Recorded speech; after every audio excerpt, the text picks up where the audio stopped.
The alarm sounded at 14:32 Galactic Standard Time, and Admiral Vethkaros would never forget that sound for the rest of his life, however long the existence of a silver-skinned Cathari might be.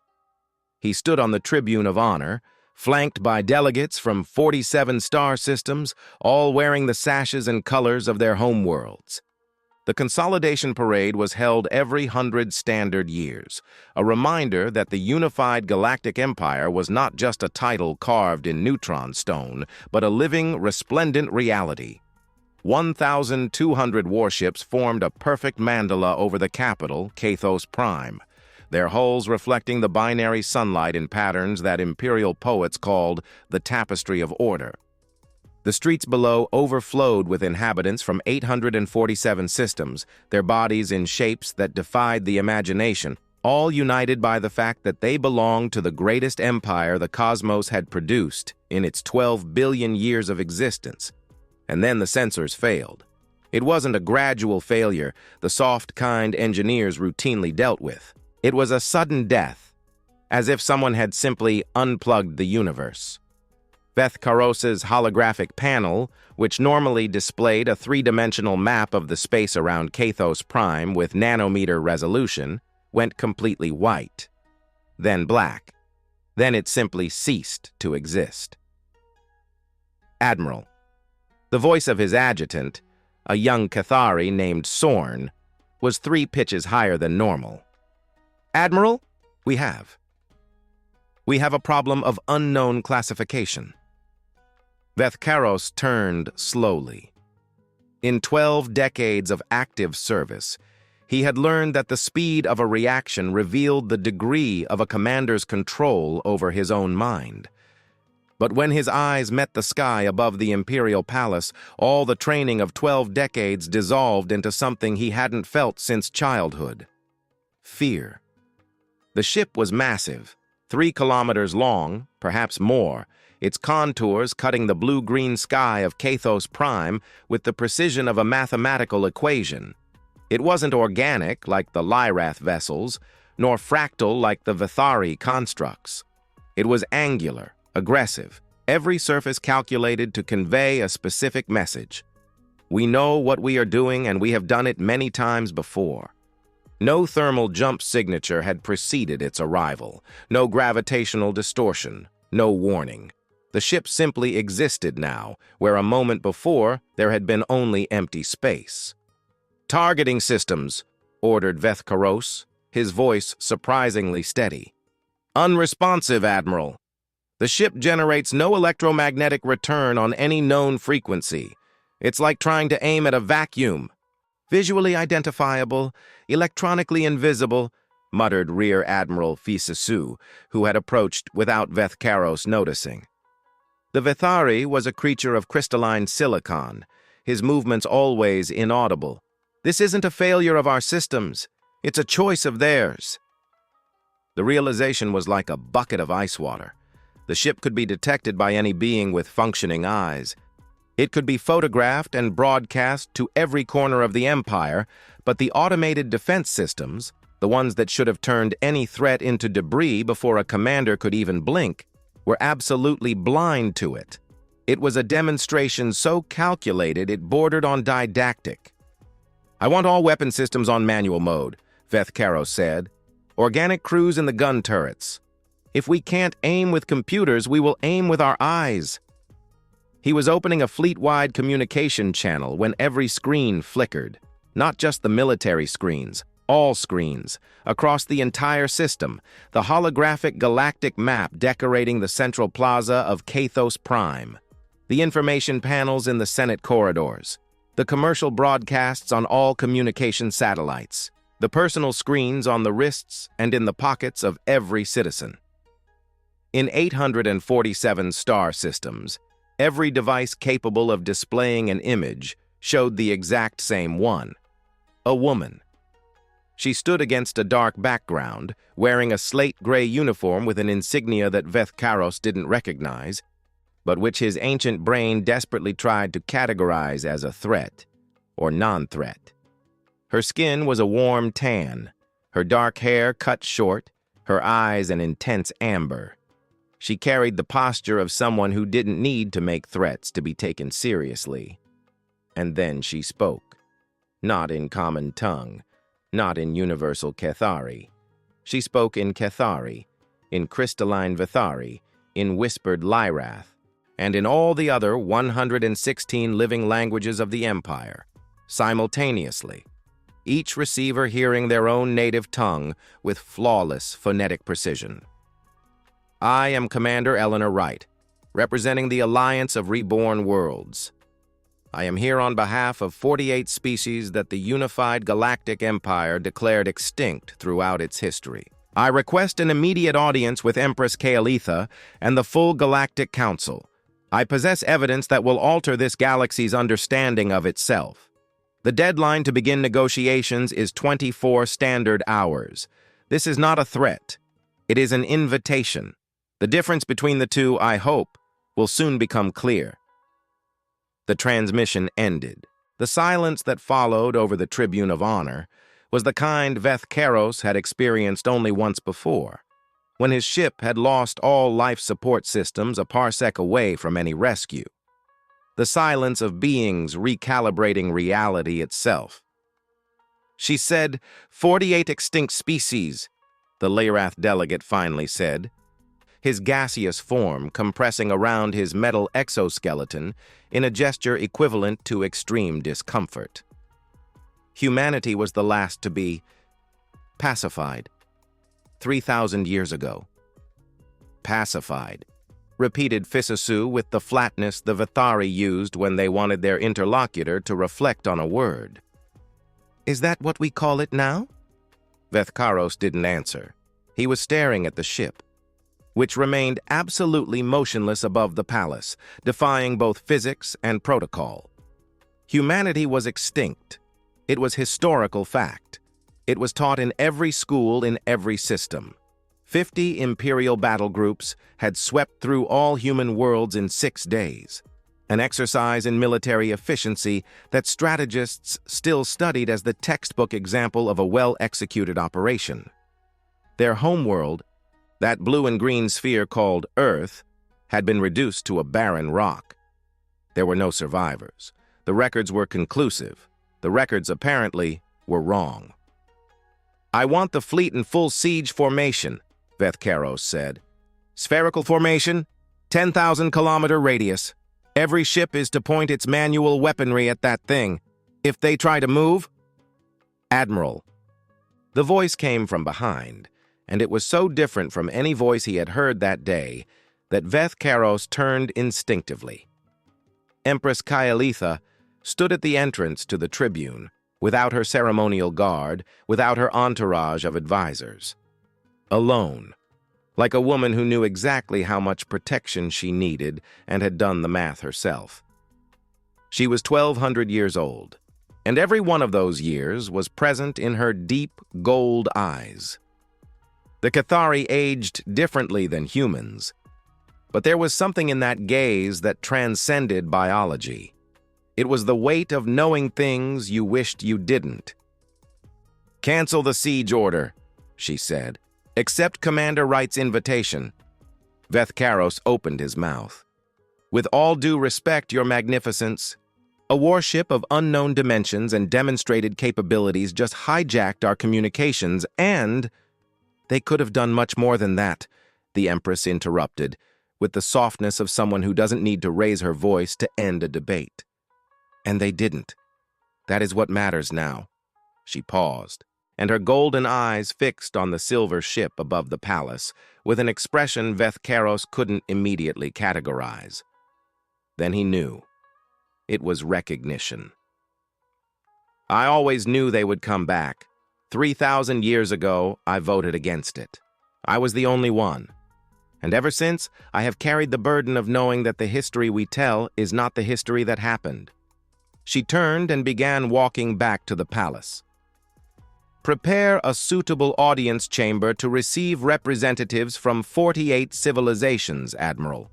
And perhaps, for the first time in a very long time, prepare yourself to hear the truth. Veth Karos stood alone on the tribune, looking at the ship hovering above his galaxy like a question that had waited 3,000 years for an answer. Below, in the streets of Kethos Prime, the silence had shattered into 1,000,000 simultaneous conversations. The inhabitants of 847 systems had seen the same broadcast, heard the same woman, and now every single one of them was asking the same question Vethkaros couldn't answer. If humanity was extinct, what was that in the sky? And if they weren't, what else had they been told that wasn't true? Aboard the ship Eternal Frontier, Eleanor Wright was drinking black coffee. It was a ritual she had learned from her grandmother, who had learned it from hers, in an unbroken chain stretching across 3,000 years of exile and renewal. The aroma of the dark, bitter brew was one of her first childhood memories from the hydroponic stations of the Rekar Belt, where humanity had learned, through blood and sheer ingenuity, to cultivate what they needed in soil that wasn't theirs. "You'll want another one before the meeting," a voice said behind her. Tactical Officer Marcus Cole was tall even by human standards, his sharp features contrasting with the slate-gray uniform they all wore. He was 42, which in practical terms meant he had been born into the biological acceleration program. His reflexes sometimes startled even the older humans on the crew. He held his own mug of coffee like it was a weapon, which, given the volatile chemistry the beverage represented to certain alien species, wasn't an entirely inaccurate metaphor. "The Imperial fleet is in siege formation," he said, sliding into the opposite chair with the ease of a man comfortable in tight spaces. "We're reading 273 warships within a 10,000-kilometer radius. Conventional weaponry pointed in our direction. Manual mode. Someone out there is smart enough to know their automated systems can't see us." "How many of them can actually hit us in manual mode?" Marcus smiled, the smile of someone who had spent decades studying exactly that question. "Factoring in the organic reaction speed of a standard Cathari, the current distance, and our phase space capabilities, about 0. But if we get closer, if they learn our displacement patterns, if we start getting sloppy..." He tilted his head. "Maybe 2 or 3. Then we don't get sloppy. We never do." He paused, looking out the transparent viewport at the city sprawling for miles below them. Kethos Prime was genuinely beautiful, Eleanor had to admit. Cathari architecture followed organic principles that made every building look grown rather than constructed. Curves and spirals capturing the binary sun's light in ways that seemed accidental but were meticulously calculated. It was the kind of beauty born from thousands of years of refinement. "Are you nervous?" Eleanor considered the question honestly. It was a human trait she deliberately cultivated, the ability to stop and be honest with herself, especially when honesty was inconvenient. "Yes," she said, "but not for the obvious reason. Not because we're under siege by an Imperial fleet. Not because we're under siege by an Imperial fleet." She sipped her coffee, feeling the heat and bitterness trail down her throat, the familiar signal that her system was waking up to a new challenge. "I'm nervous because they're going to hear what we have to say, and some of the people in that room will immediately understand what it means. And they're going to be afraid. And fear is the most dangerous state a civilization can be in." Marcus nodded slowly. 48 species, Eleanor. 48. We have the names, the cultural fragments, the archaeological records the Pact helped us preserve. But the people in that room grew up believing they were the only ones who mattered, that the universe worked a certain way, and that certainty was the foundation of everything they built. And we're going to have to demolish that foundation. And we're going to have to demolish that foundation, he agreed. And then show them that something better can be built in its place. Eleanor sat in silence for a moment, then stood and walked to the main navigation panel. The external security feed showed the Imperial fleet surrounding them, hundreds of warships in a configuration that was simultaneously impressive and, to her, eerily familiar. This was how fear manifested on a military scale. She had studied holographic records of how those exact same formations had looked 3,000 years ago as they approached human space. "Let's confirm protocol," she said. "When we walk into that chamber, we are ambassadors. We are not accusers. We are not victims. We are not avengers. We are witnesses. We present the evidence. We let the truth do its job.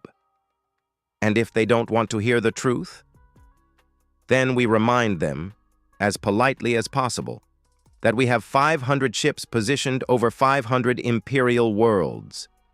A fleeting smile crossed her face. "But we'll save that for the end of the meeting."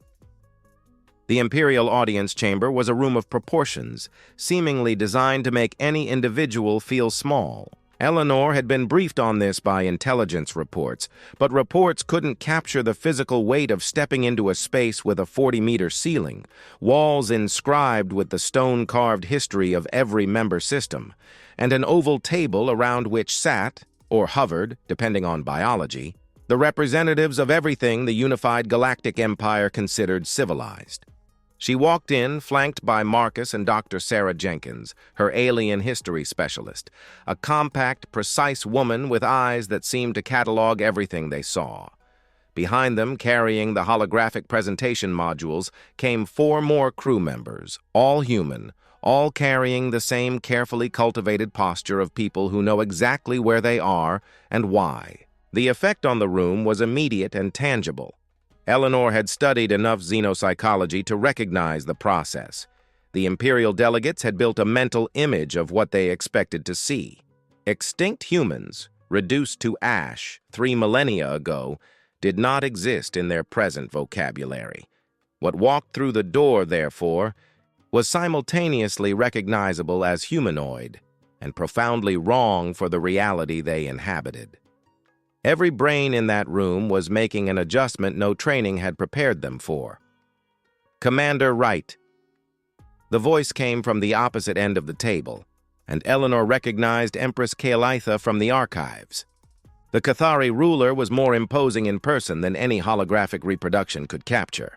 There was something in her golden eyes, suggesting she had seen enough of the universe not to be easily surprised, yet she was allowing this moment to surprise her anyway. "Welcome to the unified Galactic Empire. Though I recognize that greeting carries considerable irony, given the circumstances. I accept the spirit of the greeting, Your Magnificence," Eleanor replied. She positioned herself to keep the entire table in her field of vision without turning her back on anyone, another carefully learned detail. "I am here because I believe both the Empire and the Alliance have more to gain from the truth than from the comfort of convenient history." "An admirable statement," said Admiral Vethkaros, speaking from a flanking seat that signaled military authority without political decision-making power. He had spent the entire entrance of the human delegation looking like a man solving a highly complex math problem in his head.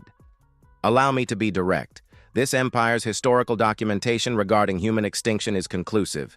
50 battle groups, a 6-day operation, confirmation of total sweep of all systems inhabited by the species designated Homo sapiens. How does the commander explain your existence?" "Simply," Eleanor said. She gestured, and Dr. Jenkins activated the first holographic module. A constellation of data filled the center of the table. Jump routes mapped in lines of blue light, coordinates, dates, and systems. 50 battle groups swept every system the Empire knew was inhabited by humans. What the Empire didn't know, because we ourselves didn't fully realize it at the time, was that we had sent colonization expeditions on vectors none of us had formally registered. Early-stage colonies, settlements of 50, 100, 200 people, too small to merit official maps, too isolated to be found by a sweep operation, no matter how efficient. She paused, letting the data speak. We survived because we were too small to be found. And then we spent 3,000 years learning from that mistake. The silence in the chamber had texture. Eleanor could almost touch it. It was the silence of intelligent beings processing cascading implications. "You stated," began a delegate Eleanor identified as being from the Vithari system, his crystalline silicon form pulsing softly with every word, "that you possess evidence regarding 48 extinct species, not just humans." Yes, Eleanor looked at the Empress when she said this, not the delegate, because it was the Empress who needed to hear this part the most. And that is the conversation we need to have right now. Dr. Sarah Jenkins had spent 22 years of her life working on that archive. She had started when she was 28, in a preservation vault aboard Kessler 7, an orbital habitat circling a red dwarf 80 parsecs from the nearest Imperial territory. The Alliance's archives occupied 46 quantum storage servers and contained the largest collection of extragalactic historical evidence ever assembled. Documents salvaged from destroyed systems, fragments of intercepted transmissions, archaeological records from worlds the Empire had sterilized and then ignored. Now she stood in the center of the audience chamber of the unified Galactic Empire, activating that archive for the most important audience of her life, and her hands were absolutely steady. She had trained for this. They all had. "The Jareth," Eleanor said, and Jenkins projected the first data set. A reptilian bipedal species with large eyes adapted to low light. Their buildings, shown in archaeological imagery, were spirals of black stone that captured and amplified starlight in ways human architects had studied with awe. Extinguished by the Empire 4,200 years ago, official records state they succumbed to an internal plague.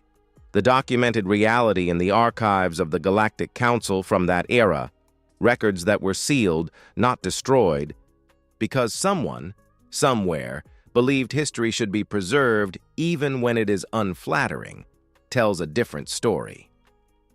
Jenkins projected the sealed documents. They were texts in ancient Cathari, and she had spent 2 years learning that specific dialect just to contextualize them properly.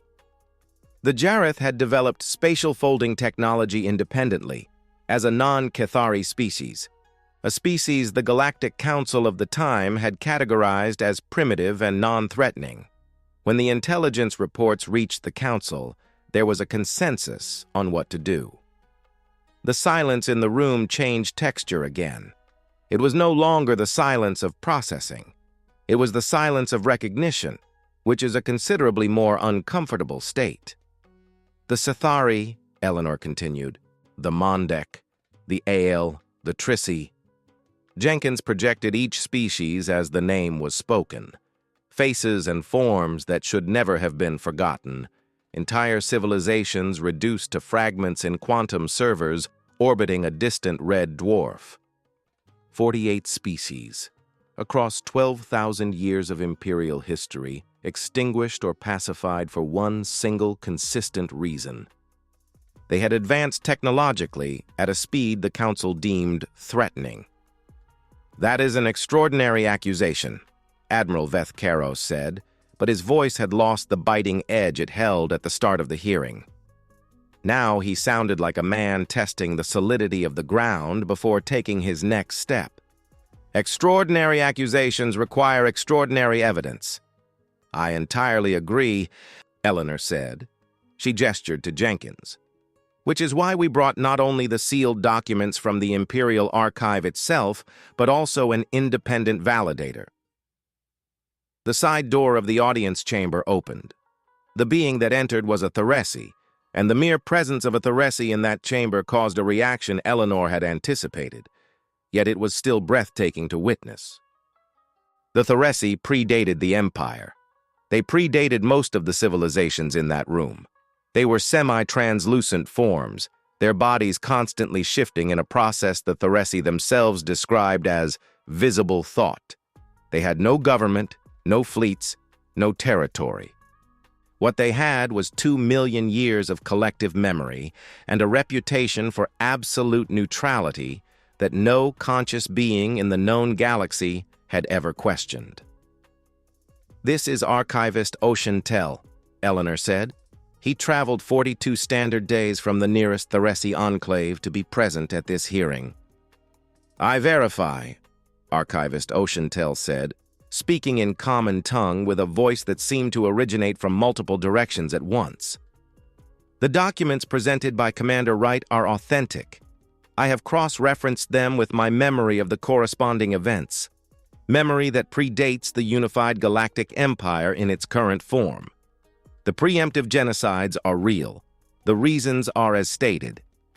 The eldest Cathari delegate at the table, an elder named Proset who had served on the council for over 300 years, rose slowly from his seat.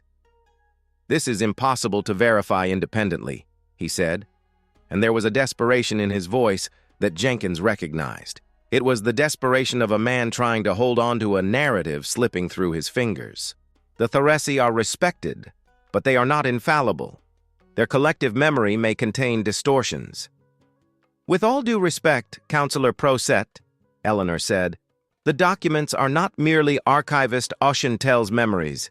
They are physical documents from the Imperial Archive itself, sealed but intact. I obtained them through channels the Council can independently verify. They exist in this city's own storage system. Vault J7, Sub-Level 16. I can provide the access code right now." The silence that followed had a different character than all the previous ones. Empress Kale Aitha had remained absolutely quiet throughout the entire presentation. Eleanor had watched her closely. The millennial ruler had shown no surprise, no denial. She had merely observed, with those golden eyes that seemed to weigh the specific gravity of every spoken word. Now, the Empress spoke. "I know that vault," she said. "I have been there. Once, 600 years ago, when I was still young enough to believe I could change the decisions made before my reign if I just found the right proof." She paused. "I tried to bring the documents before the council then. I was told they were fabrications by external agents wishing to destabilize the empire. I learned in that moment that there are truths a system prefers not to know, and that systems preferring not to know the truth develop highly efficient mechanisms to ensure it remains unknown." Vethkaros stood up from his flanking seat. There was something in his posture Eleanor recognized. Not a threat, but a man trying to maintain order in his own mind while the conceptual walls around him shook. "Your Magnificence," he said, his voice carefully controlled. "Even if the evidence is authentic, what is done. We cannot undo 3,000 years of history." "No," Eleanor agreed. "But we can decide what we do with the next 3,000. She gestured to Marcus, who had remained silently at the back of the room with the tranquility of a man who intimately knows his role and is comfortable in it. Marcus activated the second set of holographic modules. "What we propose is not punishment," Eleanor said. "Punishment does not resurrect the Jareth. It does not return the worlds to the Mondek. Punishment is an emotional response disguised as justice. And we, specifically we humans, learned through 3,000 years of exile that emotional responses disguised as justice create more cycles of violence than they end." She looked around the table, meeting every pair of eyes, every sensory organ, every biological configuration of attention. "What we propose is a transformation. What Marcus projected was the blueprint for a new political structure. Not an empire, an assembly. Equal voice for every system, regardless of size or technological power. A tribunal of historical accountability. A resettlement program for the cultural fragments the Alliance had preserved. The survivors of the extinguished peoples, the descendants of forgotten colonies, the traditions safeguarded on quantum servers through 20 years of stubborn work by a 28-year-old xenoarchaeologist in an orbital habitat. "We did not come as victims," Eleanor said, "and we did not come as conquerors. We came as survivors who learned something we hope never to have to learn again, that the universe is too vast for any one species to carry alone, and too small for the wasted violence of fear." Counselor Proset was standing again, and this time his voice lacked desperation. It held something closer to fury. You come here with documents we cannot immediately verify, with an ancient species validator who may or may not be manipulated, and with proposals that basically amount to dismantling the structure that has maintained galactic peace for 12,000 years. And you do this from inside a 3-kilometer warship being shielded from our fleet by technology none of us understands. If this is not coercion, Commander, what is? Eleanor took a deep breath. It was a good question. In fact, it was exactly the kind of question she had expected, because it was the kind of question that revealed exactly where the conversation needed to go next. "Counselor," she said, "it is a demonstration. In the same way, today's military parade was a demonstration. The difference is that our demonstration didn't require 1,200 ships.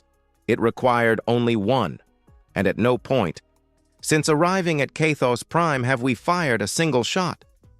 She paused, and when she continued, her voice was softer. "But if the counselor believes what I am doing is coercion, then I ask the counselor to consider. What do you call what was done to the 48 species whose names are now etched into this room?" The attack began 8 seconds after Counselor Proset stormed out of the audience chamber. Eleanor had learned, over years of studying how civilizations respond to pressure, that there is a specific moment when a system on the verge of change takes one of two directions. The first is acceptance, difficult and gradual like water-carving stone, but real and enduring. The second is a violent impulse for preservation, the primal instinct of any power structure feeling its center of gravity shift. She had expected the second. She had planned for it. Still, when Marcus's alerts hit her wrist device, the exact moment the elder counselor vanished through the doors, she felt that spark of adrenaline no amount of training could entirely suppress. "Attack formation," Marcus said in a low voice, his lips barely moving. "Admiral Veth-Karos is still in the room. This isn't his order." It was critical intelligence. Veth-Karos, whatever his political stance on the human question, was a disciplined officer who had received direct orders from the Empress. If the attack was happening without him, someone with enough authority was bypassing both the Admiral and the Sovereign. Eleanor didn't look at her wrist device. She kept her eyes on the Empress. "Your Magnificence," she said with the calm of someone discussing the weather, "I believe the next 30 seconds will be highly relevant to our conversation." The Empress looked at her with those golden eyes that weren't easily disturbed, but Eleanor saw something sharpen in them. In the operations room of the Eternal Frontier, the duty officer, Engineer Chloe Davies, didn't wait for orders. There were situations for which protocols existed and situations for which principles existed, and Chloe was the kind of person who had spent her entire life learning to distinguish between the two with lightning reflexes. She activated the Spectre protocol. The Eternal Frontier's phase space engine consumed an amount of power that could have fueled a city for a year, all condensed into a 0.3-second pulse. When the first volleys from the Imperial fleet crossed the space where the ship had been, they found no hull, no shields, no absolutely nothing. The Eternal Frontier had become, in the most literal terms possible, a ghost. The Imperial sensors, the ones functioning in manual mode thanks to the organic eyes of trained crewmen, registered the sudden absence of the ship. There was a moment of tactical confusion that Eleanor could imagine with surgical precision, because she had studied the Imperial Operations Manual for years and knew exactly how long that confusion would last. 4 seconds. 4 seconds for internal comms to confirm what the external cameras were showing. 4 seconds for the duty officer on the nearest dreadnoughts to begin recalibrating their attack formation. 4 seconds for someone, somewhere in the fleet, to start asking, where did it go? The answer arrived before the question was fully formed. The Eternal Frontier reappeared 300 meters from the Fleet Admiral's flagship, the command vessel coordinating the strikes. There was no intent to collide or cause damage here. There was only positioning, that ancient universal gesture of any conscious being that says, "I am here, at this distance, And I chose to do nothing with this fact other than make you realize what I could have done. And then the Eternal Frontier emitted its first electromagnetic pulse. It was a technology Marcus had spent 6 years helping develop, working alongside physicists from 3 different human worlds, and it functioned with a precision that continued to amaze even its creators. The pulse identified the specific energy signature of a vessel's propulsion and weapon systems. No 2 ships were identical, just as no 2 living beings have the exact same heartbeat, and selectively disabled them without damaging the physical hull or the crew's life support systems. The first Imperial dreadnought drifted silently, all offensive and propulsion systems shut down, yet every crew member was completely safe at their stations. No loss of gravity, no compromised air scrubbers, nothing threatening a single life. The second, the third, the fourth. The Eternal Frontier wove through the Imperial dreadnoughts like something between a dance and a surgery, each pulse precise, each ship left adrift but perfectly intact, while the surrounding fleet desperately tried to mount a coordinated response to a target that continually refused to be a target in any way they understood the word. In the audience chamber, Empress Kyle Etha had stood up. Veth Karos was also standing on the far side of the room, his face reflecting the specific expression of an officer simultaneously processing what he is seeing on his comms device and what it means for his own understanding of strength and power. "Who gave the order?" he asked quietly. "It wasn't me," the Empress said, and there was a weariness in her voice deeper than anger. "It was never me, Veth Karos. You know this." The Command Dreadnought, the flagship of the Imperial Fleet's Chief Admiral, the most powerful warship the Empire had built in its 12,000-year history, went silent and adrift 12,000 kilometers from Kathos Prime, its offensive capabilities nullified, its crew completely unharmed, as the Eternal Frontier executed the final sequence of its protocol. 500 human ships materialized simultaneously, not in the Kathos Prime system, in 500 different systems, scattered across Imperial territory like stars forming a new constellation. Each appeared in stable orbit over an Imperial world, entirely visible optically, completely invisible electronically. Each broadcast a single, simple text message to the local communication arrays. "We are here. We mean no harm, but we wanted you to know that we could." Back in the chamber, Eleanor absorbed Marcus's report with the same expression she'd used to confirm an equation had been solved correctly. Then she turned to the Empress and Veth Karos. "We hope," she said, "this answers Counselor Proset's question regarding whether what we are doing is coercion. Coercion uses power to force. We use power to demonstrate. The difference lies in what we do next." She looked directly at Veth Karos. "Admiral, your ships are adrift but intact. Your crews are safe. In approximately 8 hours, when our systems have recharged, we can restore every vessel to full operational capacity with a single restoration pulse. This is not a conditional offer. We will do it regardless of the outcome of this conversation. Because we did not come to leave the Empire weak. We came so the Empire can be different." Veth Karos stood in silence for a long time. He was, Eleanor had realized long ago, a man who took his contradictions seriously, the kind of person who had achieved immense power within a system he served with genuine devotion, and who was now confronting the reality that this system was built on foundations he had chosen not to inspect. "Who is Proset?" the Empress asked, posing the question to the room rather than anyone specifically. "A frightened man," Eleanor said, with a gentleness that surprised even Marcus, "like all those who act as he did. Fear is an honest response to what we presented today. I don't blame him for being afraid.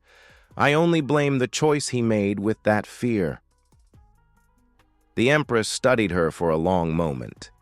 In the silence, Eleanor could hear the distant thrum of the ship's systems, the nearly inaudible infrastructure of a power that had survived where it should have perished, and had returned, choosing to do something vastly different than what had been done to it. "Go on," the Empress finally said. "Tell me about this assembly you propose."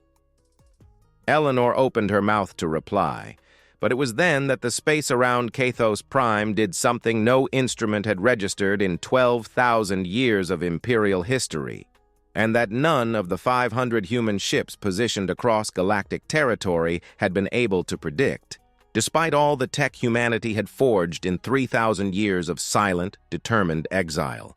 An energy structure 50 kilometers in diameter entered the system. It didn't jump in. It didn't materialize. It simply expanded, as if it had always been there and only now chose to be perceived. Marcus, who had remained cool through the entire Imperial fleet attack with the serenity of a heavily trained operative, said just 3 words, in plain English, which Eleanor had learned to recognize as his absolute signal that the paradigm had shifted fundamentally. "This isn't ours." The structure had no name in the Imperial archives because the Imperial archives didn't know it existed. It was a sphere of coherent energy 50 kilometers across, and sphere was a gross oversimplification human sensors used for lack of a better term. In reality, its contour shifted continually in patterns the Alliance physicists would later identify as real-time quantum probability calculations, the object's form constantly reflecting the possibilities of what it could be rather than what it was. It was, all at once, the most beautiful and deeply unsettling thing Eleanor had ever seen. The communication arrived before any human or Cathari could formulate a response. It wasn't a radio transmission. It wasn't an electromagnetic signal on any frequency. It was simply, in a way the Eternal Frontier's comms engineers would spend weeks trying to unravel without ever finding a satisfying explanation, present in the minds of every conscious being in the system simultaneously. Like a memory you suddenly realize you've always had. "We are the Pact of Shadows. We have observed longer than any structure you call a civilization. The moment we anticipated has arrived. We request silence so we may explain what you are." In the audience chamber, the effect was utter paralysis. Not the physical kind, no one had lost the ability to move, but the profound kind, when a conscious mind receives information so fundamentally alien to its frame of reference that processing simply halts for a second to calibrate. Eleanor was the first to speak. "Who gave you permission to explain us?" she asked aloud, to no one in particular, though she knew she was being heard.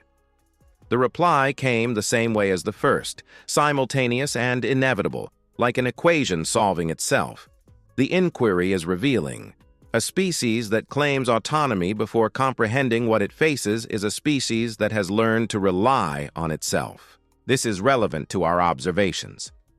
"What observations?" asked Empress Kaelitha, her tone carrying the specific gravitas of a millennial ruler willing to listen, but absolutely unwilling to be condescended to. What followed was a revelation Eleanor processed in layers, like someone carefully peeling an object, each layer revealing another hidden beneath. The Pact of Shadows predated the Empire. They predated most civilizations in the known galaxy.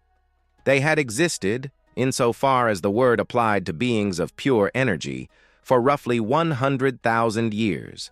In that time, they had developed what they termed a methodology of social observation, a process by which they tracked the development of young civilizations to learn from them, the way an ecologist learns from an ecosystem. The Pact had supplied the Proto-Cathari Empire 12 millennia ago with specific surveillance technologies, not as a generous gift, but as a controlled variable. They wanted to see how a young civilization wielded observation power on a galactic scale. The outcome, the preemptive genocides, the 48 extinctions, had apparently been a relevant but unsurprising data point. Humanity had been different. The human refugees who escaped the extermination, the colonies of 50 or 100 people scattered on obscure space vectors, had been located by the Pact within the 1st century. And the Pact had made a choice.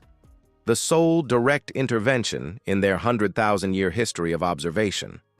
They had subtly guided humanity, not with brute technology, but with safe navigation routes, indirect warnings of Imperial patrols, the equivalent of an invisible hand shielding a candle in the wind, to see what would happen, specifically to see if a species nearly exterminated by fear would choose, upon returning with enough power to exact revenge, to do exactly that, or if they would choose something different. The silence following this revelation had a completely different character from all the previous ones that long day.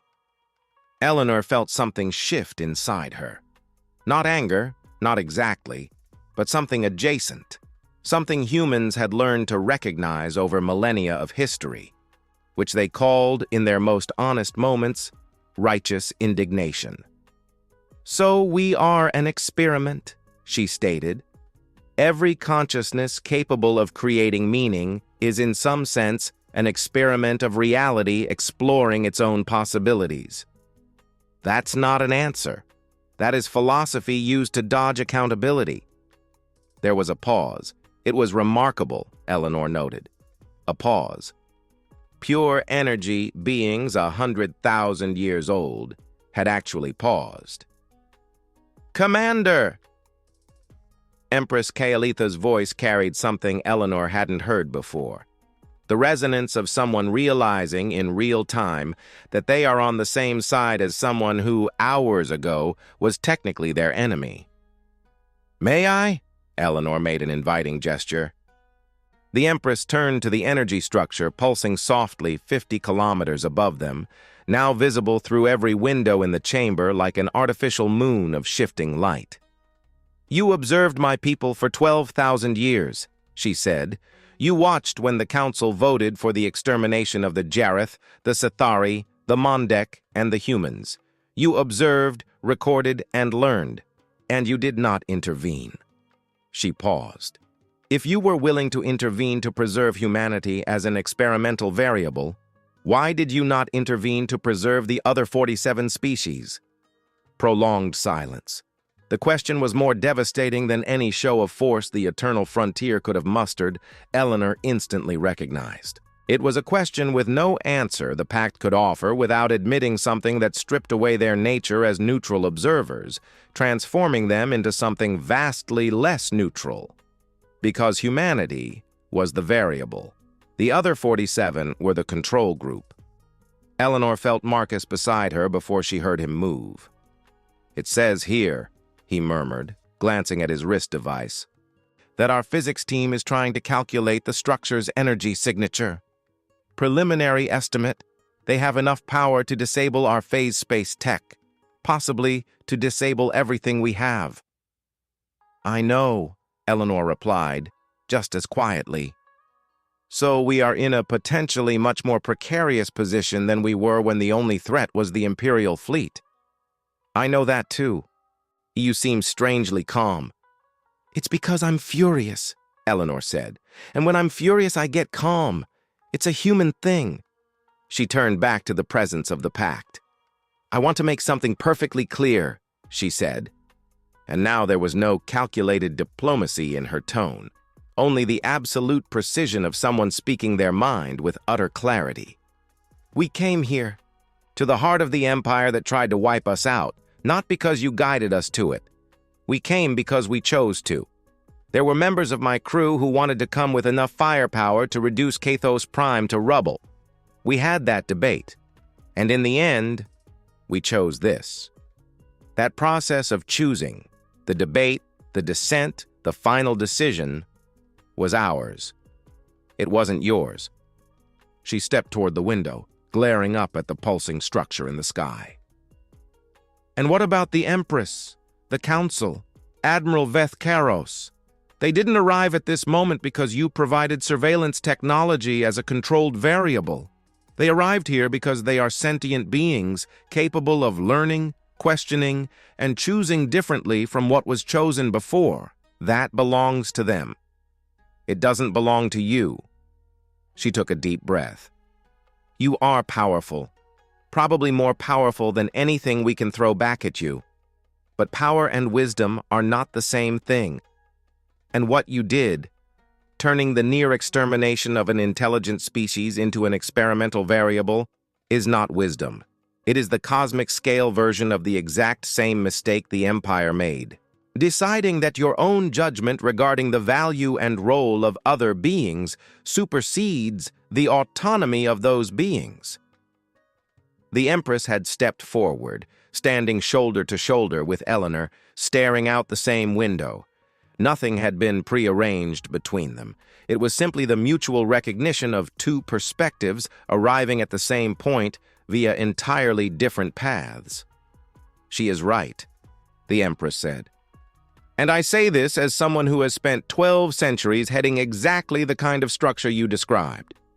The problem with deciding your judgment is superior to others isn't that you are necessarily wrong about everything. It's that you strip away the possibility of them growing beyond what you expected them to be. And that," she paused, and the hesitation held the specific weight of an understanding carried for centuries that had finally found its words, "is the only true crime against intelligence." The pact remained silent for a span. The Eternal Frontier's telemetry logged at exactly 47 seconds. Then the response came, and when it did, it held a quality none of their prior communications had possessed. It was humble. "We did not predict this response. In 100,000 years of observation, we have never encountered this specific pattern. Two species in fundamental conflict converging simultaneously against the external observer. This requires a recalibration of our methodologies." "Welcome to the club," Marcus muttered in plain English. Eleanor almost smiled. The Pact of Shadows withdrew from the known galaxy 12 hours later. It wasn't a dramatic exit. The 50-kilometer energy structure simply began to blur, like an unfocused image adjusting in reverse, until there was only empty space again. Their final transmission was brief, carrying the distinct tone of someone still processing a profound paradigm shift. "We withdraw for 10,000 standard years. We will use this time to reconsider our methodologies in light of what we observed today. Before we depart, we leave a warning that is genuine, not calculated. There are extragalactic threats approaching this region of space. They are ancient, and they do not distinguish between civilizations that observe and civilizations that act. You will have to face them together, or you will not face them at all. The rest, as Commander Wright correctly observed, is yours." In the audience chamber, the ensuing silence was unlike any other that day. It was the silence of people who had just simultaneously been handed a crushing responsibility and utter, total freedom. Dr. Sarah Jenkins was the first to speak, and what she said wasn't found in any diplomatic protocol manual. "Extragalactic threats," she deadpanned, like someone checking if she'd heard right. "Fantastic." There was a sound that took Eleanor a moment to identify. It was Admiral Vethkaros. He was laughing. A low, restrained chuckle, the kind that escapes a person realizing the situation has so entirely shattered their existing categories that laughter is the only honest response left. Empress Kaelitha looked at Eleanor with something in her golden eyes that wasn't exactly gratitude. It was closer to kinship, the kind shared by people who stood on opposite sides of a line, only to discover the line was far narrower than it appeared. "We have a great deal of work ahead of us," the Empress said. "We do," Eleanor agreed. "I suggest we start with coffee. I have a feeling it's going to be a long night." "Coffee," the Empress repeated, with the inflection of someone encountering a strange word in an ancient text. "It's a human beverage, a stimulant. Works better than anything else we've engineered to keep the mind sharp during drawn-out negotiations." Eleanor paused. "Fair warning, it's reasonably toxic to about 60% of known species. We'll need to run biochemical checks before offering it to any delegate." Marcus had pulled a thermos from his gear bag, and the aroma drifting through the audience chamber was a bizarre, totally unexpected thing, hot, bitter, and alive, completely out of place in a room where history had just folded over itself in multiple directions. Vethkaros identified it first. That's it. That smell. It was in the intel reports we prepped before today. A biochemical stimulant humans routinely consume, which is lethally toxic to Cathari in trace amounts. Correct, Marcus said smoothly. But I'm human, so. He took a sip, looking like a man proving a point. You brought poison to a diplomatic hearing, Vethkaros noted. We brought coffee to a hearing. The poison part is a matter of perspective and biochemistry. The laughter that followed was brief and slightly tense, but it was real.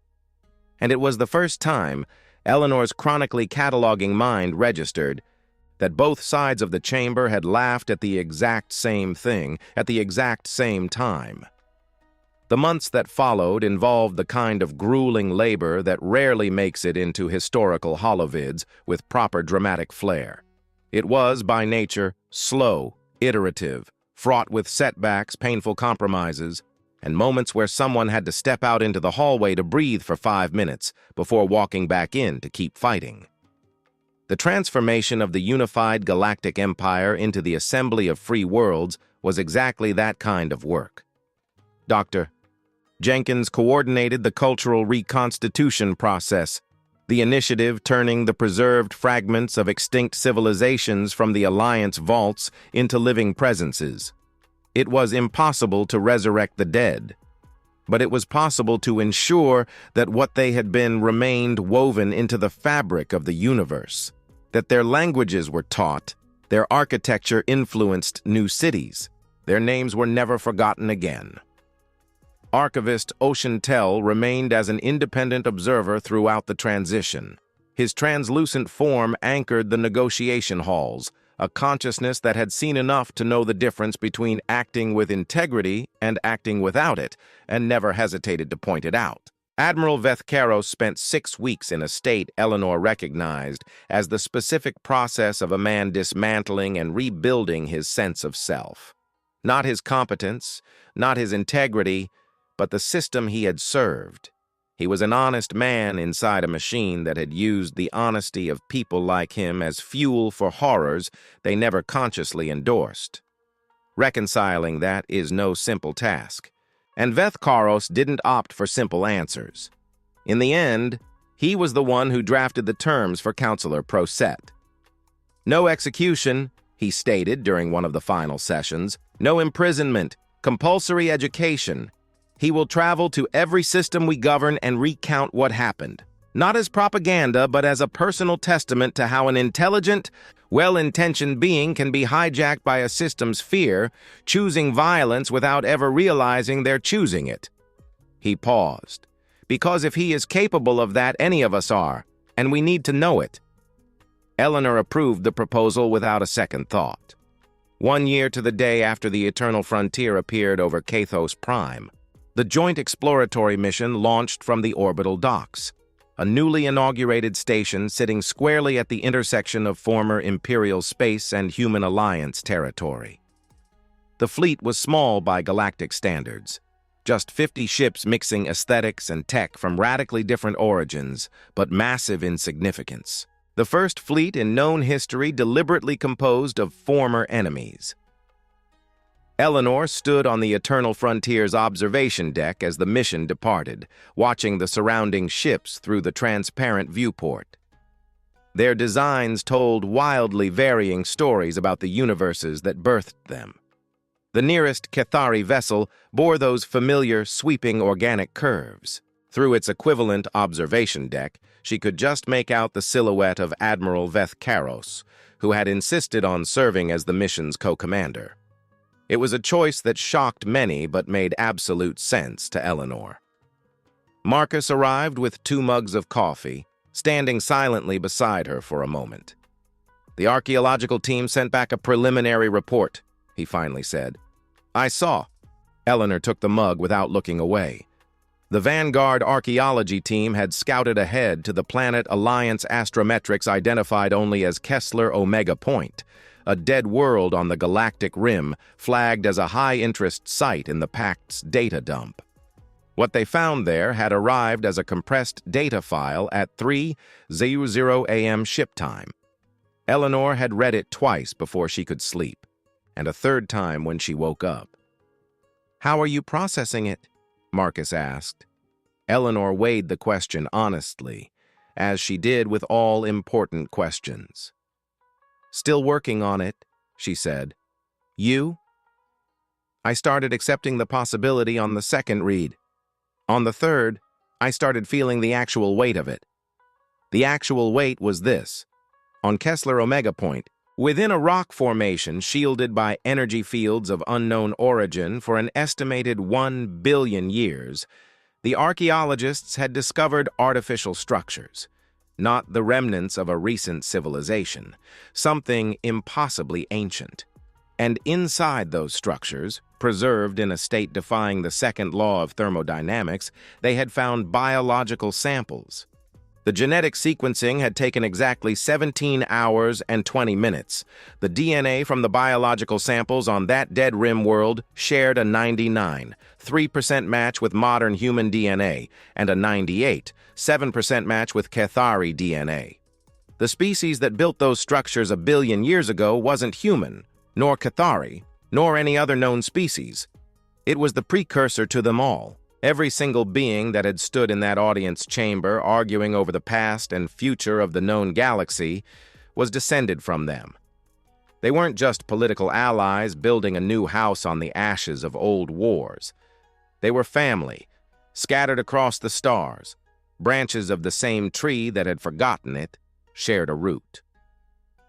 "You know what I keep thinking," Marcus said after a long silence. "When I look at that report."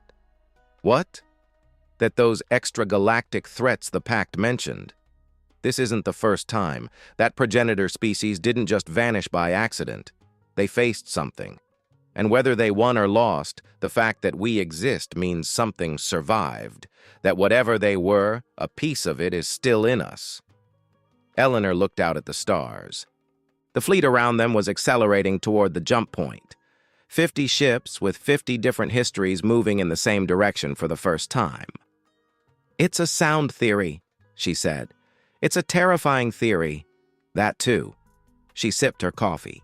"But it's ours. And we're going to deal with it the exact same way we always deal with terrifying things. Together, while complaining extensively about the process." Eleanor smiled. A real smile, from a place that wasn't trying to impress a soul. "Together," she confirmed. "The complaining is optional, but historically inevitable." The fleet jumped. In the empty space they left behind, the stars continued their ancient, patient work, forging the elements of life through heat and pressure. Somewhere beyond the known galaxy, the threats the Pact had warned of continued their slow, inexorable approach, unaware, or perhaps uncaring, that the prey they were creeping toward had fundamentally changed. It had been an empire. It had been an exile. It had been an experiment. Now it was a civilization that had chosen to be one. And that choice, so infinitesimally small, yet so incomprehensibly massive, was the only thing that had ever truly mattered. End of story. If the tenacity of the human crew inspired you, subscribe to the channel for more chronicles from the galactic frontier. The galaxy is vast, its mysteries are countless, and humanity still has much to discover, many mistakes to make, and an entire universe to transform into something extraordinary. The next story begins where this one ended, on the edges of the unknown, with coffee in hand and the absolute certainty that the cosmos is not prepared for what comes next.